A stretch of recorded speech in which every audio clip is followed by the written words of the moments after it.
સતલાસના તાલુકા પંચાયતની સાધારણ સભા યોજાઈ વિકાસ કાર્યોને પારદર્શક વહીવટ પર ભાર મૂકવામાં આવ્યો। સતલાસના તાલુકા પંચાયતના પ્રમુખ હડોલ સ્ટેટ રાજમાતા નિર્મલાબા શૈલેન્દ્રસિંહ પરમારના અધ્યક્ષસ્થાને તાલુકા પંચાયતની સાધારણ સભા યોજાઈ હતી। પ્રમુખ તરીકે ચાર્જ સંભાળ્યા બાદ તેઓ સતત મેરેથોન બેઠકો યોજી તાલુકા વિકાસના કાર્યો અંગે ચર્ચાઓ કરી રહ્યા છે। તાલુકા પંચાયત હોલમાં યોજાયેલી આ બેઠકમાં ભાજપ અને કોંગ્રેસના સભ્યો ઉપસ્થિત રહ્યા હતા। બેઠક દરમિયાન તાલુકા પંચાયતના તમામ કર્મચારીઓને અરજદારોના કામ સમયસર અને પારદર્શક રીતે કરવા સૂચના આપવામાં આવી હતી। સાથે જ ભ્રષ્ટાચાર અથવા ગેરરીતિ અંગે કોઈ પણ ફરિયાદ આવશે તો તેને બિલકુલ ચલાવી લેવામાં નહીં આવે તેવી કડક ચેતવણી પણ આપવામાં આવી હતી। સભામાં જણાવવામાં આવ્યું હતું કે સતલાસના તાલુકા પંચાયતમાં પ્રથમ વખત પૂર્ણ બહુમતી સાથે ભારતીય જનતા પાર્ટીના 12 સભ્યો ચૂંટાયા છે। તાલુકા ભાજપ પ્રમુખ વીરેન્દ્રસિંહ ચૌહાણ, 108 ઉપપ્રમુખ ગોવિંદભાઈ ચૌધરીને બંને મહામંત્રીઓ તેમજ કોંગ્રેસના 3 સભ્યોએ પણ બેઠકમાં હાજરી આપી હતી। તાલુકા વિકાસમાં સહભાગી બનવા માટે પ્રતિબદ્ધતા વ્યક્ત કરી હતી।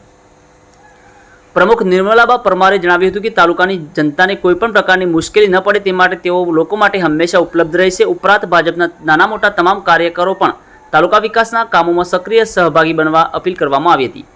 બેઠક દરમિયાન તાલુકામાં ખાણ અને ખનિજ સંબંધિત વ્યવસ્થા અંગે તાલુકા વિકાસ અધિકારીએ સભ્યોને માર્ગદર્શન આપ્યું હતું। તેમજ હાઈવે પર કપચી અને પથ્થર ભરેલા ઓવરલોડ વાહનો બેફામ દોડતા હોવાના મુદ્દે મામલતદાર સમક્ષ રજૂઆત કરવાની પણ ચર્ચા કરવામાં આવી હતી।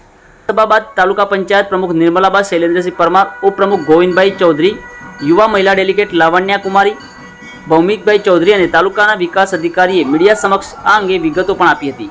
Online TV news Suresh Thakor સાથે ફારૂક મેમણ, ખેરાલુ।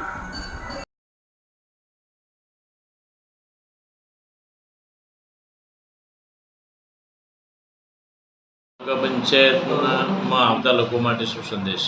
સાથી સતલાસના તાલુકાની જનતાને જણાવું કે તાલુકા પંચાયત સતલાસના જાતે મારી હાજરી રહેશે।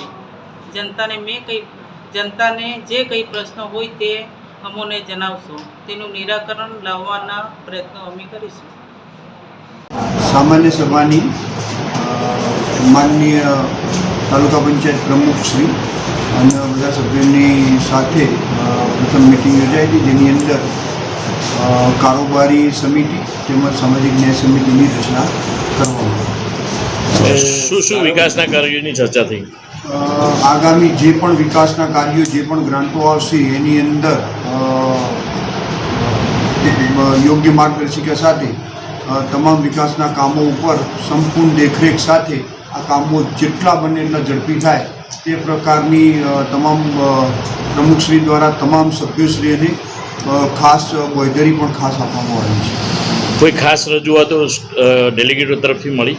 અત્યારે આજે તો કોઈ પણ પ્રકારની ડેલિગેટશ્રીઓ તરફથી કોઈ પણ પ્રકારની રજૂઆતો મળી નથી, પરંતુ એક ખાસ પ્રમુખશ્રી અને અત્રેના વહીવટીતંત્ર દ્વારા એક ખાસ એમને આપવામાં આવેલી છે કે આપણે કોઈ પણ ભવિષ્યના કામો હશે આપણે સાથે મળી અને લોકોનો વિકાસ ખૂબ જ સારો થાય એવા તમામ પ્રયત્નો અમારી કક્ષાએથી અમે કરવામાં આવશે।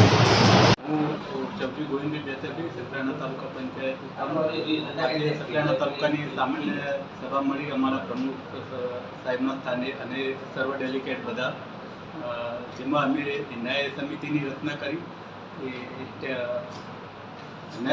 રચના કરી અને કારોબારીની રચના કરી।